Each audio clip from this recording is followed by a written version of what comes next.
Welcome to the 231st episode of the Reading and Writing Podcast. I'm your host, Jeff Rutherford.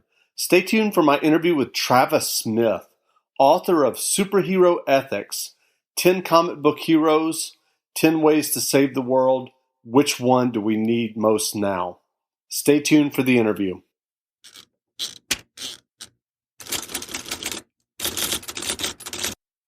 Welcome back to the Reading and Writing Podcast. My guest today is Travis Smith, author of the new book, Superhero Ethics, 10 Comic Book Heroes, 10 Ways to Save the World, and Which One Do We Need Most Now? Smith received his PhD from Harvard University and is Associate Professor of Political Science at Concordia University.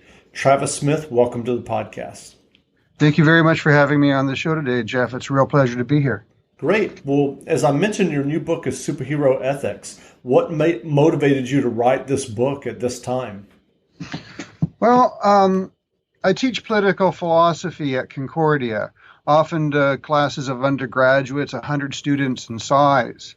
And I teach old books. I teach classical Greek philosophy right through to late modern philosophy.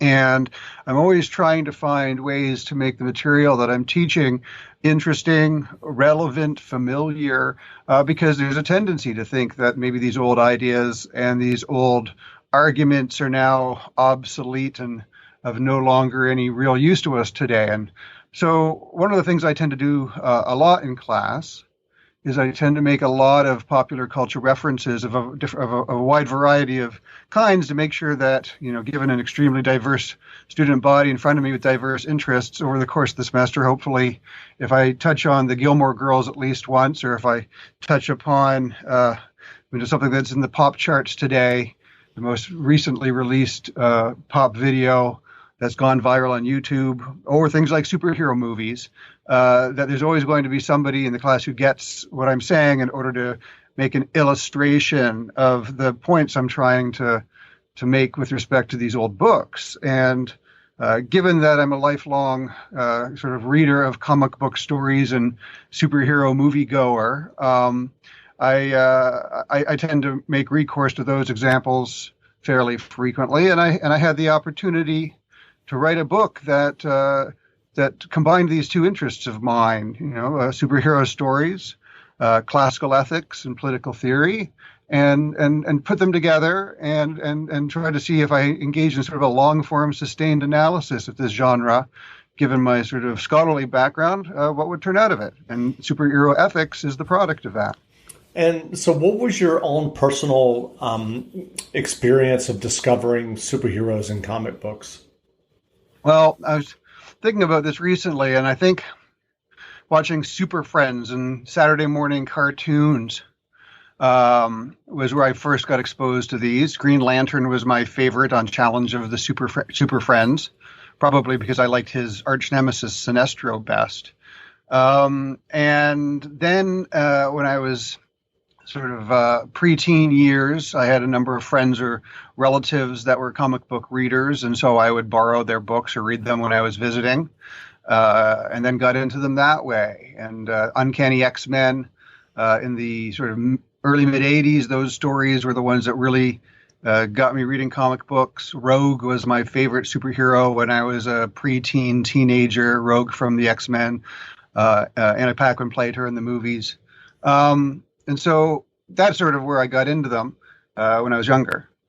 Sure. Well, as you mentioned, superhero movies are breaking box office records on a routine basis. The Marvel Universe is now releasing 3 movies a year. DC movies haven't fared quite as well, with the exception of Wonder Woman. What is the enduring appeal of superheroes in our culture? I think that's an interesting question, Jeff. I think that modern society does a lot to suppress, neglect, discourage the impulses within ourselves that lend themselves to the heroic. This is something that if you read early modern philosophy, the likes of Thomas Hobbes and John Locke, was by design. We wanted people to be less concerned with honor and less concerned with glory seeking, because these are the kinds of things that get us in a lot of trouble and pit us against each other and make us take non-tangible, immaterial things too seriously. And if instead we only focused on the this worldly, maybe we could learn to get along better. And yet, nevertheless, this inclination in us doesn't go away. We still feel this pull toward the honorable and the noble in us, and to admire people and praise people who put it on display on behalf of the community or on behalf of humankind. And so I think that if we don't have that as something motivating us in the sort of pre-modern way in our everyday lives so much anymore, it's still the case that in our entertainment, even in our juvenile amusements, this will speak to us there. We find an outlet for that part of the human condition out there in those stories. So I think that speaks to part of why they're so popular. And so I want to ask you a question that's in the subtitle of your book. Which superhero do we need the most right now, in your opinion? Well, in the book, I came to what was a conclusion that was surprising even to me at the time. I drew the what might be sort of the unconventional or unlikely conclusion that Thor was the one I was going to say that for right now. There are qualities of his character that we could see would be worth admiring and emulating. I know that the popular answers to this question are usually Batman or maybe Spider-Man or Superman, and something about the political culture today. I don't know how much I want to name names. Something about the political culture today had me being sort of concerned about the degree of incivility in society in our public discourse today. And so I saw Thor as really representing civility and showing respect for people in the way he interacts with all human beings. And so I went with that for now. As you point out rightly, the book does say for now, and different hero might be the right hero for different circumstances and different times. But I was watching, let's say, speeches and rallies on the internet a lot while I was also writing this book, and the concern for incivility and seeing Thor as someone who was emblematic of civility made me choose him for the current time and situation. That's great. Well, you mentioned Rogue of the X-Men earlier. Is there a particular superhero who is currently your personal favorite? No, Rogue was my favorite when I was a teenager, which I fear may give a little too much away about my own neuroses growing up. Nowadays, Captain Marvel, who used to be Ms. Marvel, is my favorite. It started around 15 years ago. She supplanted Green Lantern as my favorite, who is my favorite for most of my life.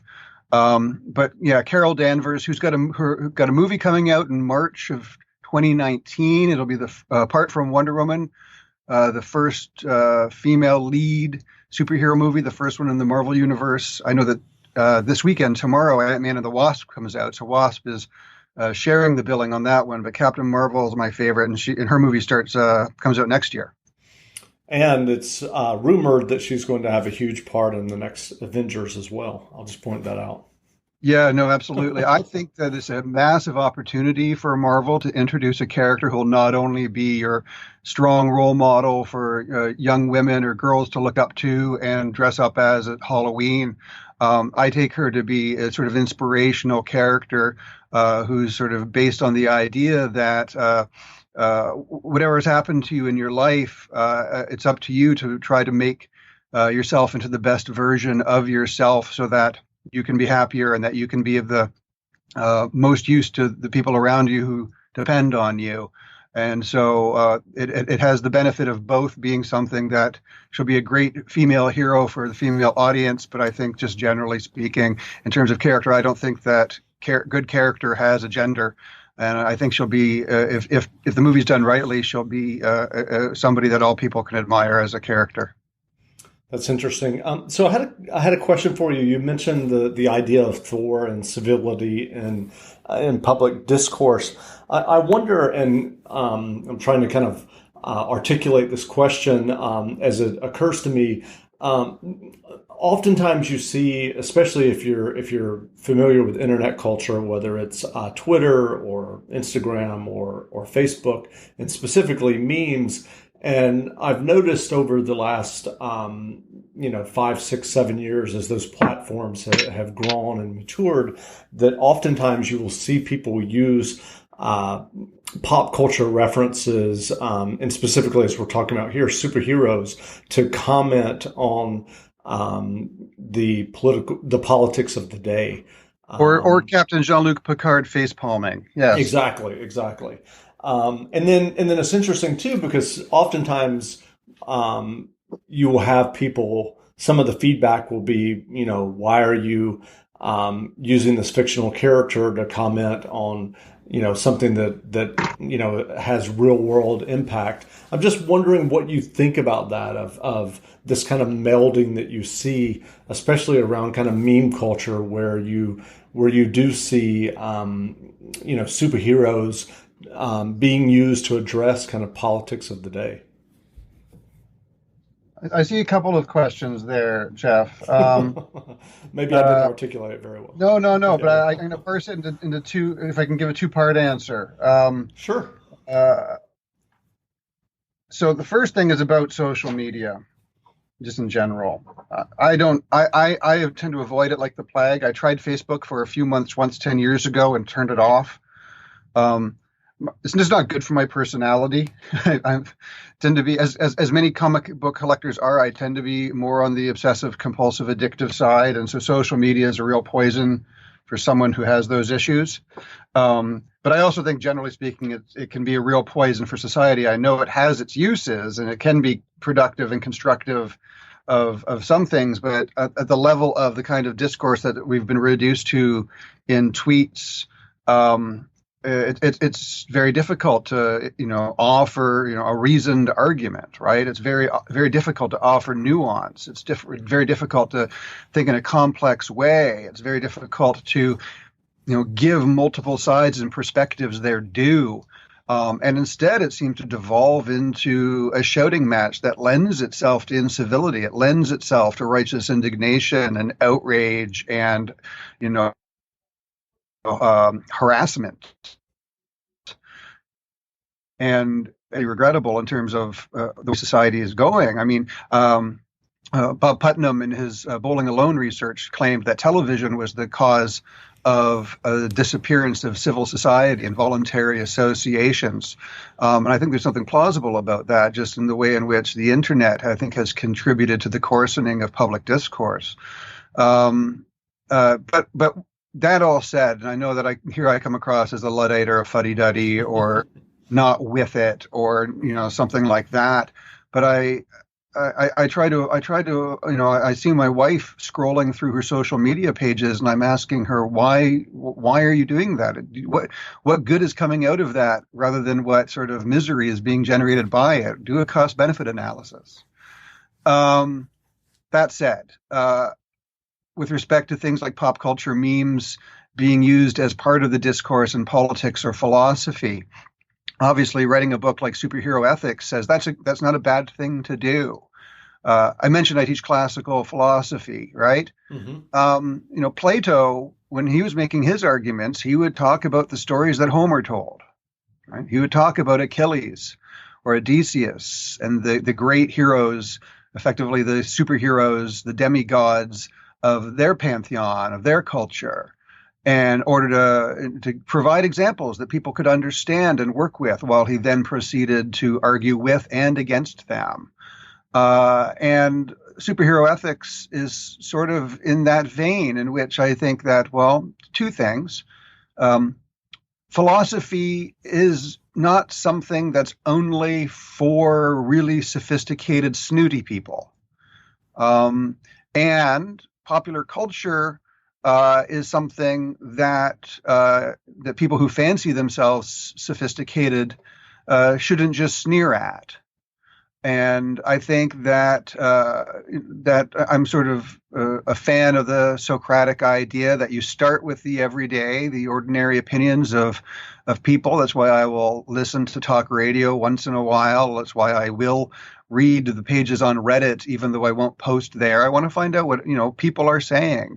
I try to stay away from the bottom half of the internet and the comment sections, but they are informative in order to understand what people are saying and thinking.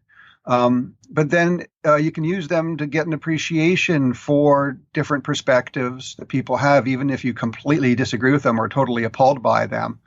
I'm a fan of telling my students to try to engage in generous reading, try to really understand on the best possible terms the views of people with whom you strongly disagree, if you want to offer in the end really compelling criticisms of them. And so the model of philosophy that I tend to follow in my teaching and that Superhero Ethics as a book is based on is one in which there's a continuum and the conversation between popular culture and philosophy, as well as popular culture and our political discourse, is one that to me makes perfectly good sense. Great. Well, I think it's probably kind of an odd question given what we've talked about so far in terms of the popularity of these characters, and specifically at this point in time, the movies, superhero movies. But would you foresee a time when superheroes will fade in terms of popularity? Yeah, I think that that's sort of going to happen. I mean, we're seeing right now with Star Wars a bit of fatigue setting in. I think that the superhero stories are told best when they're told at the human level, when the characters and their situations can be seen as metaphorical or analogous for the kinds of difficulties, challenges, struggles that we all face in our everyday lives. And I think those stories have, I think, more impact, are more meaningful. But a lot of them are pitched at the cosmic level in order to save the world or guard the galaxy against some apocalyptic catastrophe or cataclysm in which everything's at stake. And that takes place at a scale that we as viewers can only sit by and ooh and awe and cheer and fear. And I think that those kinds of stories are exhausting. And I think that those kinds of stories don't really speak to us. They're alienating. And similarly, I think that our politics, when our politics gets depicted in that fashion, as if everything is cataclysmic and apocalyptic and everything is at stake, it puts us ordinary citizens in a position where we feel helpless. Like all we could do is be on the sidelines watching and cheering and fearing, like bystanders when the Avengers are fighting an alien invasion. I think that if they want to keep telling these stories that have some sort of meaningful impact, that they should tell the ones that are on a human scale.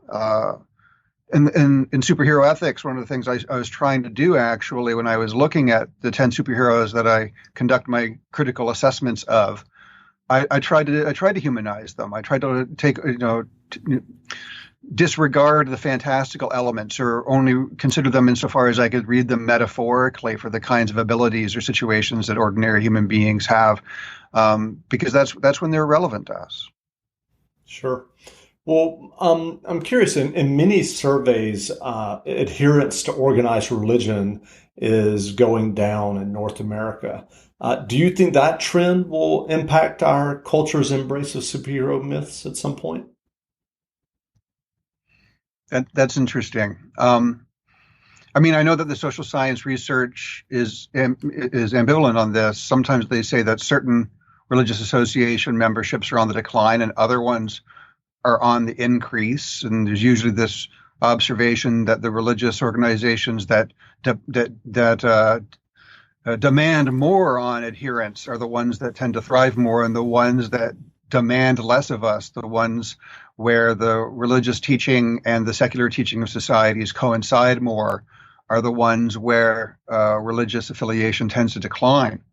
But right, I still think that even without faith in a divine savior, right, a Lord in heaven or something like that, that will come to save us all on Judgment Day, there's probably something in us as human beings that looks to heroes. I said that previously, right? That there's something in us that admires heroes and finds finds certain kinds of behavior and character praiseworthy, even if in modern society we're usually, concerned about people who are concerned too much about bravery and courage. We tend to be thinking that those people cause more trouble than they they solve. And in modern society, we tell ourselves that, don't try to be a hero. That's good advice.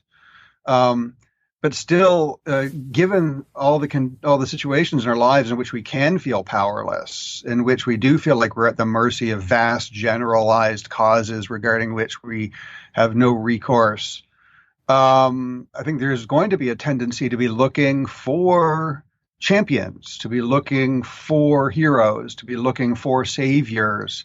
If only in this world, if we no longer have much faith in the world to come, I don't think that gets rid of the impulse to have such a figure in this world to come to our rescue.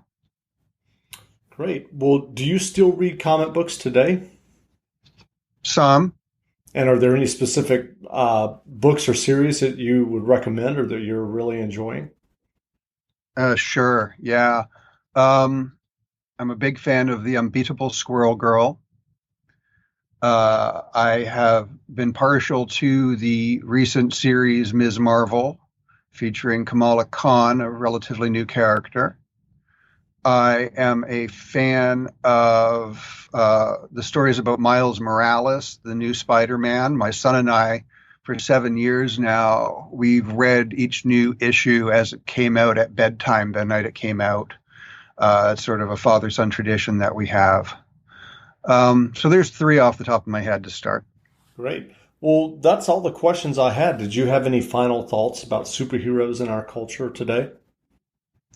That's a dangerous question to ask me, Jeff. My wife would tell you, you'll never get me to shut up. No, that's great, Jeff. I really appreciate you having me on the podcast today. Great. Well, again, we've been speaking with Travis Smith, author of Superhero Ethics, 10 Comic Book Heroes, 10 Ways to Save the World, and Which One Do We Need Most Now? If this topic interests you, grab a copy of the book today. And Travis, thanks for doing this interview. It's been a real thrill. Thanks. Great.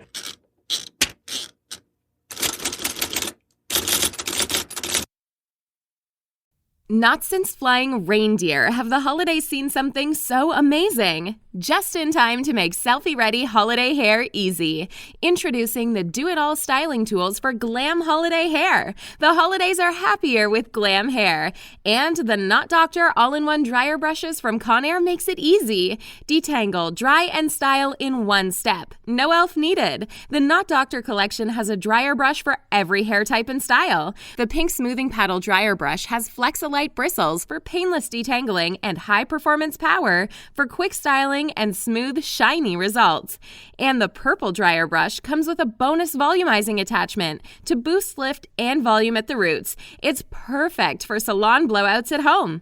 And since they're ideal for every hair type and length, they make great gifts for everyone on your list who wants beautiful hair without the hassles. Shop the Knot Doctor dryer brushes at Conair.com or at your favorite retailers now.